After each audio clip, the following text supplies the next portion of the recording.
Iji ada Iji. Oh, dekat Yentat low arm alloy pun ada jual lah. Kan? Tu dolphin Cikgu Maira tu. Dia punya low arm tak cukup 2 batang. Tak cukup 2 batang. Boleh tu.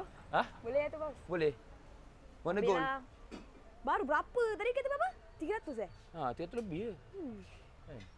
Tapi yang ni dia tak tahu ni getah ke teflon ke semi. Saya tak sure. Tapi ni tembi nampak macam high quality. Ini dekat Yentat ni macam-macam kot. Yang hitam ada. Ni, belakang ni tengok ni. Barang-barang performante. Ini nampak. Tahu tak yang ni apa? Orang panggil apa? Apa tu? Ni orang panggil mushroom. Mushroom. Kalau budak-budak sekarang sebut je mushroom dia dah fikir lain. Otai-otai, mushroom HKS best. Boleh cuci tau. Ni bila nak siap exhaust kau ni? Sabarlah, baru dipasang tu. Aku tak sabar tengok bunyi dia. Sabar